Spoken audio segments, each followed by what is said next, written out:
আসসালামু আলাইকুম, স্বাগত জাগো টিভির আজকের আয়োজনে। জানিয়ে দেব হাতে থাকা সর্বশেষ আপডেট। স্থল যুদ্ধে নামছে যুক্তরাষ্ট্র, মার্কিন সেনাদের কবর দিতে প্রস্তুত ইরানের 10 লাখ যোদ্ধা। দক্ষিণ লেবাননের তাইয়েবা পরিণত হলো মেরকাভার কবরস্থানে। 24 ঘন্টায় হিজবুল্লাহর রেকর্ড অভিযানে পুড়ে কঙ্কাল 43টি ট্যাঙ্ক। 40 বছরে ইসরায়েলের সবচেয়ে বড় ট্যাঙ্কে ক্ষয়ক্ষতি। ইসরায়েলে ইরানি ক্ষেপণাস্ত্র বৃষ্টি, রণক্ষেত্র তেল আভিভ, ব্যাপক ক্ষয়ক্ষতি ও হতাহত। ইরানের মিসাইলের আঘাতে ক্ষতিগ্রস্ত মার্কিন রণতরী আব্রাহাম লিঙ্কন, এক নৌসেনা আহত।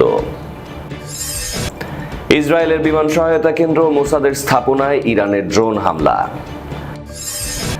মার্কিন ইসরায়েলি আগ্রাসনের বিরুদ্ধে ইরানকে সহায়তা করতে প্রস্তুত হুথি যোদ্ধারা। কেবল যুদ্ধবিরতি যথেষ্ট নয়, ইরানের বিরুদ্ধে চূড়ান্ত বিজয় অর্জনের আহ্বান আমিরাতি দূতের। দিল্লিতে 16 বছর বয়সী কুরআনের হাফেজকে ছুরিকাঘাতে খুন। শিরোনাম শুনছিলেন, এবার পুরো খবর। স্থল যুদ্ধে নামছে যুক্তরাষ্ট্র, মার্কিন সেনাদের কবর দিতে প্রস্তুত ইরানের 10 লাখ যোদ্ধা। যুক্তরাষ্ট্রের সম্ভাব্য স্থল অভিযানের আশঙ্কায় দক্ষিণাঞ্চলীয় সীমান্ত জুড়ে ব্যাপক প্রস্তুতির দাবি করেছে ইরান। দেশটির একটি সামরিক সূত্র জানিয়েছে, ইতোমধ্যে 10 লাখের বেশি যোদ্ধাকে সংগঠিত করা হয়েছে। আইআরজিসি ঘনিষ্ঠ আধা সরকারি সংবাদ সংস্থা তাসনিম নিউজকে দেয়া তথ্যের ভিত্তিতে এই দাবি সামনে আসে। প্রতিবেদনে বলা হয়, যুক্তরাষ্ট্রের সম্ভাব্য স্থল হামলা ঘিরে ইরানি যোদ্ধাদের মধ্যে ব্যাপক উদ্দীপনা তৈরি হয়েছে। ওই সামরিক সূত্র হুঁশিয়ার করে জানায়, নিজ ভূখণ্ডে মার্কিন বাহিনীর জন্য কঠিন পরিস্থিতি তৈরি করতে প্রস্তুত রয়েছে ইরান। সূত্রটি আরও জানায়, 10 লাখের বেশি যোদ্ধা সংগঠিত করার পাশাপাশি হাজার হাজার তরুণ বাসিজ ইসলামী বিপ্লবী গার্ড কর্পস আইআরজিসি এবং সেনাবাহিনীতে যোগ দিতে আবেদন করছে। এই অংশগ্রহণকে তেহরান বড় শক্তি হিসেবে দেখছে। হরমুজ প্রণালী নিয়ে যুক্তরাষ্ট্রের অবস্থানের সমালোচনা করে ওই কর্মকর্তা বলেন, যুক্তরাষ্ট্র যদি প্রণালী খুলতে সামরিক কৌশল নেয়, তা মোকাবিলায় ইরান প্রস্তুত এবং প্রয়োজন হলে প্রণালী বন্ধ রাখার অবস্থানও বজায় রাখা হবে। সূত্র তাসনিম নিউজের। দক্ষিণ লেবাননের তাইয়েবা পরিণত হলো মেরকাভার কবরস্থানে। 24 ঘন্টায় হিজবুল্লাহর রেকর্ড অভিযানে পুড়ে কঙ্কাল 43টি ট্যাঙ্ক। 40 বছরে ইসরায়েলের সবচেয়ে বড় ট্যাঙ্ক ক্ষয়ক্ষতি। দক্ষিণ লেবাননের তাইয়েবা শহর ইসরায়েলি সাঁজোয়া বাহিনীর জন্য রক্তক্ষয়ী যুদ্ধক্ষেত্রে পরিণত হয়েছে। লেবাননের প্রতিরোধ যোদ্ধা হিজবুল্লাহ মাত্র 24 ঘন্টার ব্যবধানে অভূতপূর্ব 43টি মেরকাভা ট্যাঙ্ক লক্ষ্য করে হামলা চালায়। গত 40 বছরের মধ্যে ইসরায়েলের সবচেয়ে বড় ট্যাঙ্ক ক্ষয়ক্ষতি হিসেবে এই ঘটনাকে আখ্যা দিচ্ছেন সামরিক বিশ্লেষক। হিজবুল্লাহর মিডিয়া উইং জানিয়েছে, 24 ঘন্টায় তাইয়েবা শহর ও এর আশপাশের এলাকায় মোট 43টি মেরকাভা ট্যাঙ্ক গাইডেড মিসাইল ও ড্রোনের মাধ্যমে লক্ষ্যবস্তু করা হয়। এর মধ্যে বেশিরভাগ ট্যাঙ্ক সম্পূর্ণ ধ্বংস হয়েছে এবং বাকিগুলো গুরুতর ক্ষতিগ্রস্ত। হিজবুল্লাহ সামরিক মিডিয়া বিভাগের এক বিবৃতিতে বলা হয়, তাইয়েবা আজ মেরকাভা ট্যাঙ্কের কবরস্থানে পরিণত হয়েছে। আমাদের যোদ্ধারা ইসরায়েলি সাঁজোয়া বাহিনীকে যে কোনো দিক থেকে অনুপ্রবেশের চেষ্টা করলে গাইডেড মিসাইল ও ড্রোনের মাধ্যমে ধ্বংস করছে। এটি ইসরায়েলি বাহিনীর জন্য একটি স্পষ্ট বার্তা, দক্ষিণ লেবাননের মাটি তাদের জন্য কবরস্থান হয়ে থাকবে। এর আগে বুধবার সন্ধ্যা পর্যন্ত 24 ঘন্টায় হিজবুল্লাহ 18টি মেরকাভা ট্যাঙ্ক ধ্বংস করেছিল বলে জানিয়েছিল। গতকাল বৃহস্পতিবার সন্ধ্যা পর্যন্ত 24 ঘন্টায় 25টি নতুন ট্যাঙ্ক ধ্বংস করে মোট 43টিতে পৌঁছেছে। হিজবুল্লাহর মুখপাত্র মোহাম্মদ আফিফ এক ভিডিও বার্তায় বলেছেন, এটি ইতিহাসের সবচেয়ে বড় ট্যাঙ্ক ধ্বংসের ঘটনাগুলোর একটি। 1973 সালের অক্টোবর যুদ্ধের পর ইসরায়েলি বাহিনী এত বড় ট্যাঙ্ক ক্ষয়ক্ষতি কখনো করেনি।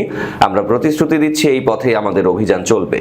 হিজবুল্লাহ দাবি, ট্যাঙ্ক ধ্বংসের পাশাপাশি এই অভিযানে ইসরায়েলি সেনাদের মধ্যে ব্যাপক হতাহতের ঘটনা ঘটেছে।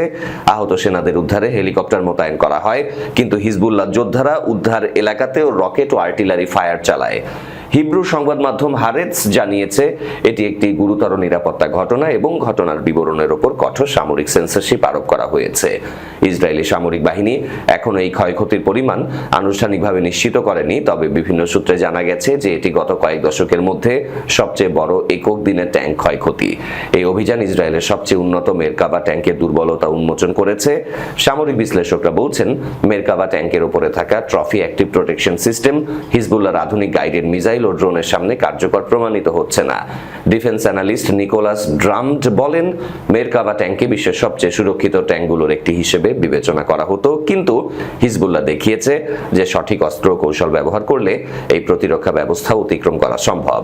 ড্রোন ও টপ অ্যাটাক মিসাইলের সমন্বয়ে তারা ট্যাঙ্কের সবচেয়ে দুর্বল অংশে আঘাত হানতে সক্ষম হয়েছে। ইসরায়েলে ইরানি ক্ষেপণাস্ত্র বৃষ্টি রণক্ষেত্রে পরিণত হলো তেল আভিভ, ব্যাপক ক্ষয়ক্ষতি ও হতাহত। মধ্যপ্রাচ্যের উত্তেজনা এখন চরম তুঙ্গে। ইরানের দফায় দফায় ক্ষেপণাস্ত্র বর্ষণে কেঁপে উঠেছে গোটা ইসরায়েল। বিশেষ করে দেশটির বাণিজ্যিক রাজধানী তেল আভিভ ও শ্যারন অঞ্চলে একের পর এক ইরানি ব্যালিস্টিক ক্ষেপণাস্ত্র আঘাত হানায় পরিস্থিতি ভয়াবহ আকার ধারণ করেছে। ইসরায়েলি সংবাদ মাধ্যম চ্যানেল 12 এর প্রতিবেদন অনুযায়ী তেল আভিভের জনবহুল এলাকাগুলোতে ক্ষেপণাস্ত্রের সরাসরি আঘাতে একাধিক স্থাপনা ধসে পড়েছে এবং রাস্তাঘাটে দাঁড়িয়ে থাকা যানবাহনে দাউ দাউ করে আগুন জ্বলতে দেখা গেছে।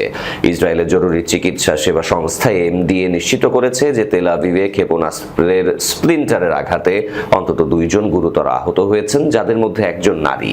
প্রত্যক্ষদর্শীরা জানিয়েছেন হামলার সময় সাইরেনের শব্দে পুরো শহর আতঙ্কিত হয়ে পড়ে এবং মানুষ দিক বিদিক ছুটতে থাকে। শ্যারন অঞ্চলেও ব্যাপক ক্ষয়ক্ষতির খবর পাওয়া গেছে। ইরান এই হামলাকে তাদের উপর হওয়া পূর্ববর্তী আক্রমণের প্রতিশোধ হিসেবে দাবি করছে। বর্তমানে ইসরায়েল জুড়ে উচ্চ সতর্কবার্তা জারি রয়েছে এবং আকাশ প্রতিরক্ষা ব্যবস্থা আয়রন ডোম দিয়ে হামলা ঠেকানোর চেষ্টা করা হলেও কিছু ক্ষেপণাস্ত্র লক্ষ্যবস্তুতে আঘাত হানতে সক্ষম হয়েছে। ইরানের মিসাইলের আঘাতে ক্ষতিগ্রস্ত মার্কিন রণতরী আব্রাহাম লিঙ্কন, এক নৌসেনা আহত। আরব সাগরে মার্কিন বিমানবাহী রণতরী ইউএসএস আব্রাহাম লিঙ্কনকে লক্ষ্য করে ইরানের ক্ষেপণাস্ত্র হামলার দাবিকে কেন্দ্র করে মধ্যপ্রাচ্যে নতুন করে চরম উত্তেজনা ছড়িয়ে পড়েছে। বুধবার তেহরান দাবি করেছিল তাদের নৌবাহিনী মার্কিন এই বিশাল যুদ্ধ জাহাজটিতে সফলভাবে আঘাত এনেছে। তবে এই দাবি অস্বীকার করে মার্কিন নৌবাহিনী সেন্ট্রাল কমান্ড জানিয়েছে বুধবার নিয়মিত ফ্লাইট অপারেশন চলাকালীন জাহাজে একটি দুর্ঘটনা ঘটে, যার ফলে এক নৌসেনা গুরুতর আহত হয়েছেন। মার্কিন পঞ্চম ফ্লিটের পক্ষ থেকে জানানো হয়েছে গত 25 মার্চ আরব সাগরে অবস্থানকালে এই দুর্ঘটনা ঘটে। তবে এটি কোনো সরাসরি যুদ্ধ বা হামলাজনিত আঘাত নয়। আহত সেনাকে উন্নত চিকিৎসার জন্য দ্রুত জাহাজ থেকে উপকূলে সরিয়ে নেওয়া হয়েছে। বর্তমানে তার অবস্থা স্থিতিশীল থাকলেও ঠিক কিভাবে এই দুর্ঘটনা ঘটল তা খতিয়ে দেখতে তদন্ত শুরু করেছে কর্তৃপক্ষ। এর আগে ইরানের রাষ্ট্রীয় টেলিভিশন এবং সংবাদ সংস্থা ইরনার বরাতে জানানো হয় বুধবার ইরানের নৌবাহিনী তাদের উপকূলে অবস্থিত কাদের ক্রুজ ক্ষেপণাস্ত্র ব্যবহার করে ইউএসএস আব্রাহাম লিঙ্কনকে লক্ষ্যবস্তু বানায়। ইরানি নৌবাহিনীর প্রধান রিয়ার অ্যাডমিরাল শাহরাম ইরানি এক বিবৃতিতে বলেছেন, শত্রুপক্ষের বিমানবাহী রণতরীটি আমাদের নজরদারিতে ছিল। এটি আমাদের ক্ষেপণাস্ত্রের সীমানার মধ্যে প্রবেশ করা মাত্রই আঘাত হানা হয়েছে, যার ফলে রণতরীতে তার অবস্থান পরিবর্তন করতে বাধ্য হয়েছে। তেহরান একে তাদের সামুদ্রিক সার্বভৌমত্ব রক্ষার একটি পদক্ষেপ হিসেবেই বর্ণনা করেছে। ইসরায়েলের বিমান সহায়তা কেন্দ্র ও মোসাদের স্থাপনা ইরানের ড্রোন হামলা। ইসরায়েলের সামরিক ও গোয়েন্দা অবকাঠামো লক্ষ্য করে বড় ধরনের ড্রোন হামলা চালিয়েছে ইরান সেনাবাহিনী। বুধবার এক বিবৃতিতে ইরান সেনাবাহিনী জানায় তারা ইসরায়েলি শাসনের বিমান সহায়তা কেন্দ্র, ড্রোন উৎপাদন শিল্প এবং গোয়েন্দা সংস্থা মোসাদের গুরুত্বপূর্ণ সরঞ্জাম লক্ষ্য করে এই হামলা পরিচালনা করেছে। ইরানি সেনাবাহিনীর ভাষ্যমতে এই অভিযানে বেন গুরিয়ন বিমান ঘাঁটিতে অবস্থিত ইসরায়েলি ফাইটার জেটের রক্ষণাবেক্ষণ সুবিধা এবং রাফাল উন্নত অস্ত্র প্রযুক্তি উন্নয়ন কেন্দ্রগুলোকে লক্ষ্যবস্তু করা হয়। বিশেষ করে F-15 এবং F-16 যুদ্ধ বিমানের হ্যাঙ্গার এবং ইসরায়েল অ্যারোস্পেস ইন্ডাস্ট্রিজ এই হামলা শিকার হয়েছে। উল্লেখ্য, এই IAI কেন্দ্র থেকে ইসরায়েলের উন্নত ড্রোন এবং হরাইজন সিরিজের গোয়েন্দা স্যাটেলাইট তৈরি ও নিয়ন্ত্রণ করা হয়। বিবৃতিতে আরও জানানো হয়, ইসরায়েলের অত্যন্ত ব্যয়বহুল প্রতিরক্ষা ব্যবস্থা যেমন আয়রন ডোম, ডেভিড স্লিং এবং ইলেকট্রনিক ওয়ারফেয়ার সিস্টেম তৈরির জন্য দায়বদ্ধ রাফায়েল ইনস্টিটিউট ড্রোন হামলার কবলে পড়েছে। ইরান দাবি করেছে তাদের ড্রোনগুলো মোসাদ এবং শিন বেতের গুরুত্বপূর্ণ সরঞ্জামাদি ধ্বংস করতে সক্ষম হয়েছে। তেহরান হুঁশিয়ারি দিয়ে বলেছে বেন গুরিয়ন বিমান ঘাঁটি এবং রাফাল ইনস্টিটিউটের বিভিন্ন স্থানে আরো শত শত গুরুত্বপূর্ণ লক্ষ্যবস্তু তাদের নাগালে। ইসরায়েলের পক্ষ থেকে এই আগ্রাসী তৎপরতা সম্পূর্ণ বন্ধ না হওয়া পর্যন্ত এই ধরনের হামলা অব্যাহত থাকবে। ইরানি বাহিনীর দাবি, তাদের হামলায় ইসরায়েলের কৌশলগত স্থাপনা ও সরঞ্জামের ব্যাপক ক্ষয়ক্ষতি হলেও ইসরায়েল সরকার কঠোর সেন্সরশিপ আরোপ করে ক্ষয়ক্ষতির প্রকৃত চিত্র আড়াল করার চেষ্টা করছে। মার্কিন ইসরায়েলি আগ্রাসনের বিরুদ্ধে ইরানকে সহায়তা করতে প্রস্তুত হুথি যোদ্ধারা। মধ্যপ্রাচ্যে চলমান যুদ্ধ পরিস্থিতি ঘনীভূত হওয়ার আশঙ্কা তৈরি হয়েছে। ইয়েমেনের ইরান সমর্থিত হুথি বিদ্রোহীরা চলমান যুদ্ধে অংশ নিতে প্রস্তুতি নিচ্ছেন বলে জানিয়েছেন তাদের এক শীর্ষস্থানীয় নেতা। গাজা যুদ্ধ চলাকালে লোহিত সাগরে হুথিদের হামলায় আন্তর্জাতিক নৌ পরিবহন ও বাণিজ্যে বড় ধরনের বিশৃঙ্খলা সৃষ্টি হয়েছিল। এখন তারা তেহরানের প্রতি সংহতি জানিয়ে আবারও এই গুরুত্বপূর্ণ জলপথে আঘাত হানতে প্রস্তুত বলে রয়টার্সকে জানান ওই নেতা। এমন পদক্ষেপ বৈশ্বিক তেল ও অর্থনৈতিক সংকটকে আরো গভীর করতে পারে। সংঘাতে নতুন ফ্রন্ট খুললে হুথিদের সম্ভাব্য প্রধান লক্ষ্য হতে পারে ইয়েমেন উপকূলবর্তী বাব আল মানদেব প্রণালী। এটি নৌ চলাচলের একটি গুরুত্বপূর্ণ চেকপয়েন্ট যা সুয়েজ খালের দিকে সমুদ্র পথে নিয়ন্ত্রণ করে। এর আগে ইরান কার্যত হরমুজ প্রণালী বন্ধ করে দেয় এই পথটি গুরুত্ব আরো বেড়েছে। গত 28শে ফেব্রুয়ারি যুক্তরাষ্ট্র ইসরায়েল যৌথভাবে ইরানে হামলা শুরুর পর লেবানন ও ইরাকের ইরানপন্থী গোষ্ঠীগুলো যুদ্ধে যোগ দিয়েছে। তবে এখনো পর্যন্ত ইয়েমেনের হুথি বিদ্রোহীরা সরাসরি যুদ্ধে অংশ নেয়নি। তবে অত্যাধুনিক অস্ত্রে সজ্জিত এই গোষ্ঠী কার্যকরভাবে উপসাগরীয় দেশগুলোতে আঘাত হানার সক্ষমতা রাখে। নাম প্রকাশ না করার সত্ত্বেও ওই হুথি নেতা রয়টার্সকে বলেন, আমরা সামরিকভাবে প্রস্তুত এবং সব ধরনের বিকল্প খোলা রয়েছে। তবে কখন আঘাত হানা হবে সেই সিদ্ধান্ত নেতৃত্বের উপর নির্ভর করছে। আমরা পরিস্থিতি পর্যবেক্ষণ করছি এবং সঠিক সময় পদক্ষেপ নেব। তিনি আরো বলেন, এখনো পর্যন্ত ইরান ভালো অবস্থানে। তারা প্রতিদিনই শত্রুকে কঠিন চ্যালেঞ্জের মুখে ফেলছে। পরিস্থিতি ইরানের পক্ষেই যাচ্ছে। কেবল যুদ্ধবিরতি যথেষ্ট নয়, ইরানের বিরুদ্ধে চূড়ান্ত বিজয় অর্জনের আহ্বান আমিরাতি দূতের। সংযুক্ত আরব আমিরাত এবং ইসরায়েল যুক্তরাষ্ট্রের মধ্যে চলমান ইরান যুদ্ধে আমিরাতের পক্ষ থেকে কঠোর অবস্থান ব্যক্ত করা হয়। যুক্তরাষ্ট্রে নিযুক্ত সংযুক্ত আরব আমিরাতের রাষ্ট্রদূত ইউসুফ আল ওতাইবা বলেছেন, চলমান এই পরিস্থিতিতে কেবল একটি সাধারণ যুদ্ধবিরতি যথেষ্ট নয়, বরং তেহরানের বিরুদ্ধে একটি চূড়ান্ত ফলাফল অর্জনের আহ্বান জানিয়েছেন তিনি। ওয়াল স্ট্রিট জার্নালে লেখা এক নিবন্ধে ওতাইবা এই যুদ্ধের সূত্রপাত কে করেছে সে বিষয়ে কোনো কিছু উল্লেখ করেননি। তবে তিনি সমস্ত দোষ ইরানের ওপর চাপিয়েছেন এবং সংযুক্ত আরব আমিরাতকে এই সংঘাতের সম্মুখ সারিতে থাকা দেশ হিসেবে চিত্রায়িত করেছেন। আমিরাতে এই কূটনীতিক সামরিক অভিযান অব্যাহত রাখার পক্ষে সমর্থন জানিয়ে লিখেছেন, আমাদের এমন একটি চূড়ান্ত ফলাফল প্রয়োজন যা ইরানের হুমকির পুরো পরিসরকে মোকাবিলা করবে। তাদের পারমাণবিক সক্ষমতা, ক্ষেপণাস্ত্র, ড্রোন, সন্ত্রাসী, প্রক্সি এবং আন্তর্জাতিক সমুদ্রপথ অবরোধ। ওতাইবা আরও দাবি করেন, ইরান আমিরাতের দিকে 2180টিরও বেশি ক্ষেপণাস্ত্র এবং ড্রোন নিক্ষেপ করেছে, যা অন্য যে কোনো দেশের তুলনায় অনেক বেশি। চলতি মাসের শুরুর দিকে তেহরান পলিটেকনিক ইউনিভার্সিটির সহকারী অধ্যাপক সৈয়দ ইমামিয়ান মিডল ইস্ট আইকে বলেছিলেন, ইরানকে সংযুক্ত আরব আমিরাতের উপর হামলা চালাচ্ছে তার অন্যতম কারণ শুধু সেখানে থাকা মার্কিন ঘাঁটি নয়, বরং সেখানে থাকা ইসরায়েলি ঘাঁটিগুলো এর জন্য দায়ী।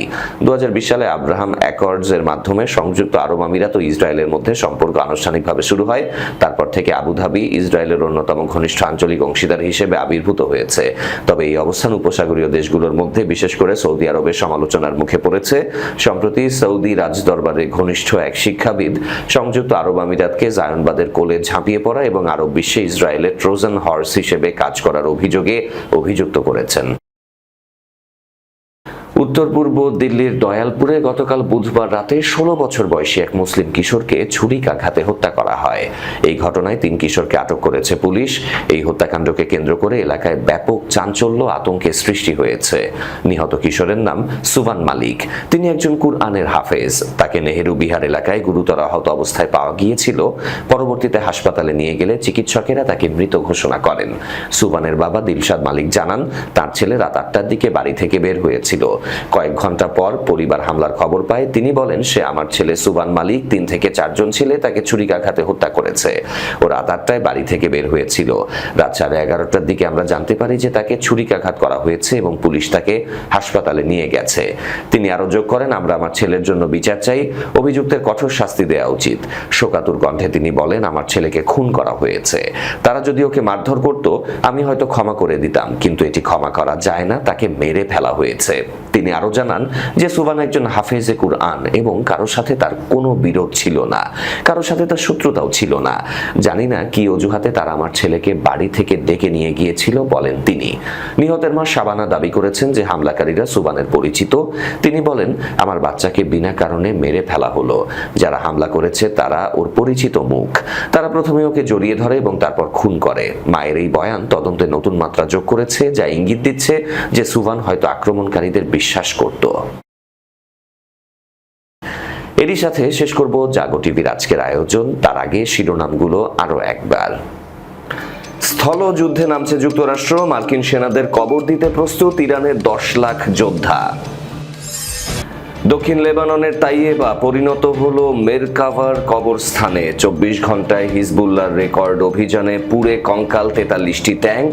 40 বছরে ইসরায়েলের সবচেয়ে বড় ট্যাঙ্কে ক্ষয়ক্ষতি। ইসরায়েলে ইরানি ক্ষেপণাস্ত্র বৃষ্টি, রণক্ষেত্র তেল আভিভ, ব্যাপক ক্ষয়ক্ষতি ও হতাহত। ইরানের মিসাইলের আঘাতে ক্ষতিগ্রস্ত মার্কিন রণতরী আব্রাহাম লিঙ্কন, এক নৌসেনা আহত। ইসরায়েলের বিমান সহায়তা কেন্দ্র মোসাদের স্থাপনায় ইরানের ড্রোন হামলা। মার্কিন ইসরায়েলি আগ্রাসনের বিরুদ্ধে ইরানকে সহায়তা করতে প্রস্তুত হুথি যোদ্ধারা। কেবল যুদ্ধবিরতি যথেষ্ট নয়, ইরানের বিরুদ্ধে চূড়ান্ত বিজয় অর্জনের আহ্বান আমিরাতি দূতের। দিল্লিতে 16 বছর বয়সী কুরআনের হাফেজকে ছুরিকাঘাতে খুন। এই ছিল আজকের জাগো টিভিতে। ধন্যবাদ এতক্ষণ যারা আমাদের সাথে ছিলেন। আল্লাহ হাফেজ।